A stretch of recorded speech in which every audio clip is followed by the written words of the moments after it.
Welcome to our deep dive into the colonial journey of Britain. Today we'll explore how many African countries were colonized by Britain, their fight for freedom, and how they are coping today.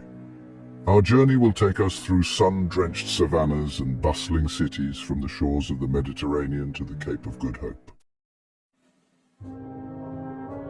Britain's colonial story begins on its own small island. Economic ambition and industrial might drove Britain to spread its flag over a quarter of the globe. Africa, rich in gold, diamonds and rubber, became a prime target. Through military conquest and treaties, Britain secured its hold in Africa. Indigenous populations were displaced, their lands taken. Resentment grew, leading to powerful independence movements. By the dawn of the 20th century, the British Empire had firmly established its presence across a significant portion of the African continent. From Egypt in the north to South Africa in the south, the Union Jack flew over diverse territories and peoples. In West Africa, Britain controlled Nigeria, Ghana, Sierra Leone, and the Gambia. East Africa saw British colonies in Kenya, Uganda, and Tanganyika, now Tanzania. Southern Africa, rich in gold and diamonds, was of particular interest to the British. This vast network of colonies formed a complex picture of British colonialism in Africa. Nigeria, the most populous nation in Africa, stands as a testament to the enduring legacy of British colonialism. Forged from a diverse collection of kingdoms, emirates and communities, Nigeria's path to independence was marked by both hope and hardship. By 1914, the diverse territories that make up modern-day Nigeria were amalgamated into a single colony under British rule. Despite the oppressive nature of colonial rule, a spirit of resistance began to stir among the Nigerian people. Educated elites, inspired by Pan-Africanist ideals and the principles of self-determination, began to agitate for greater autonomy and eventual independence. Figures like Nnamdi Azikiwe, Obafemi Awolowo, and Ahmadu Bello rose to prominence, becoming powerful voices for change. In 1960, after years of peaceful protests and negotiations, Nigeria finally achieved its independence. Kenya, a land of breathtaking beauty and abundant wildlife, experienced a particularly tumultuous path to independence. The presence of British settlers, drawn by the fertile highlands, added a layer of complexity to the colonial equation, fueling tensions that would erupt into violence. The Mau Mau uprising, a guerrilla war waged by the Kikuyu people against British rule, became a defining moment in Kenya's struggle for independence. The Mau Mau rebellion, though brutally suppressed by the British, exposed the brutality of colonial rule and galvanized international support for the Kenyan independence movement. Figures like Jomo Kenyatta, a charismatic leader who would later become Kenya's first president, emerged as symbols of resistance. In 1963, after years of struggle and bloodshed, Kenya finally achieved its independence. Ghana, a nation rich in history and culture, holds the distinction of being the first sub-Saharan African country to achieve independence from British rule. Its journey to freedom, led by the visionary Kwame Nkrumah, became a beacon of hope for other African nations striving for self-determination. Kwame Nkrumah, educated in the United States and Great Britain, returned to his homeland imbued with Pan-Africanist ideals and a burning desire to liberate his people from colonial rule. Through his leadership of the Convention People's Party, he mobilized mass support for independence, adopting the slogan "Freedom Now." In 1957, after years of peaceful protests and negotiations, Ghana achieved its independence, becoming a symbol of hope not just for Africa, but for oppressed people around the world. Nkrumah's vision of a united and independent Africa inspired countless others and helped to hasten the end of colonial rule. South Africa, the southernmost tip of the African continent, stands as a stark reminder of the enduring legacy of colonialism. The discovery of diamonds and gold in the 19th century transformed South Africa into a magnet for European imperial ambitions. The system of apartheid, formalized in 1948, subjected the majority black population to segregation, disenfranchisement, and brutal violence.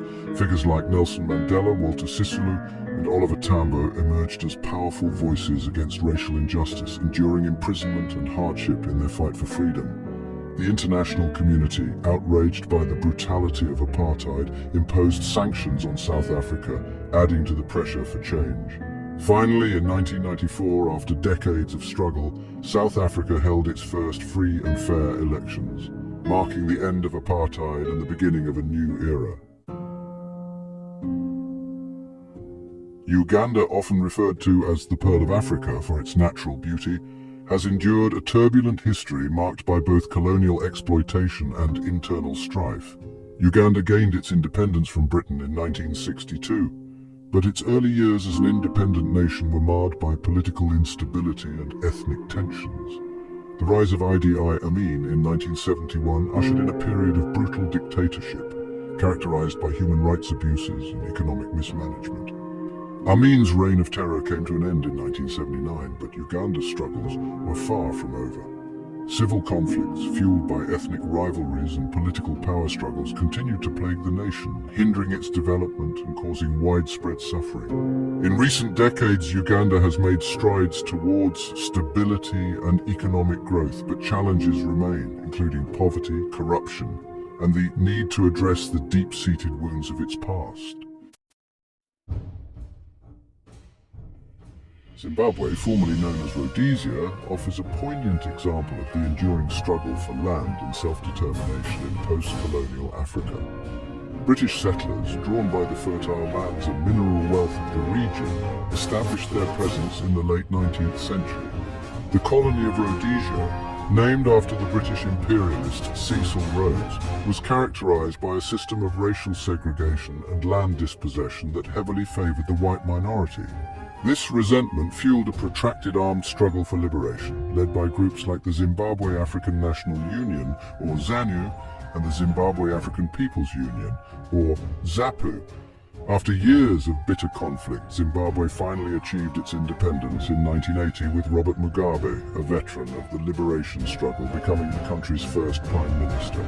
The euphoria of independence, however, was short-lived, as Mugabe's rule became increasingly authoritarian and marked by economic mismanagement. Tanzania, a nation renowned for its stunning natural beauty and its unique experiment with African socialism, stands out as a beacon of relative peace and stability in a region often plagued by turmoil. Formed from the union of Tanganyika and Zanzibar, Tanzania gained its independence from Britain in 1961.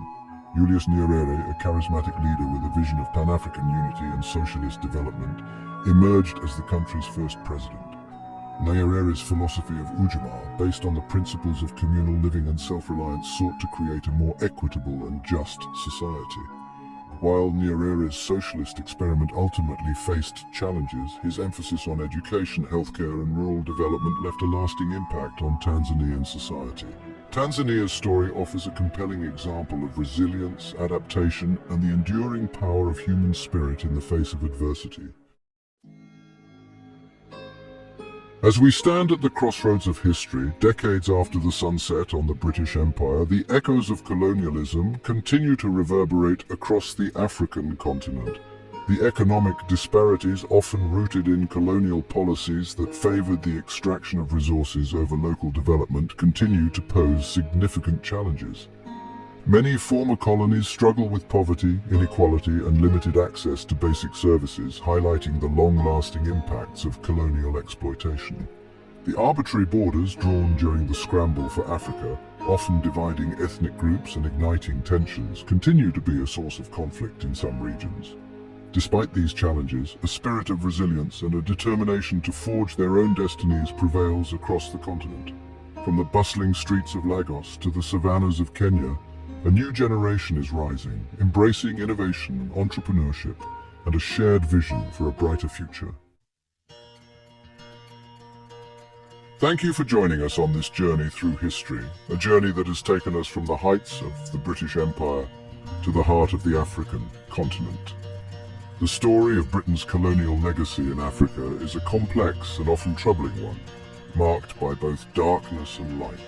As we move forward, let us carry with us the lessons learned, working together to build a more just and equitable world, where the echoes of empire give way to the symphony of progress, unity, and shared prosperity.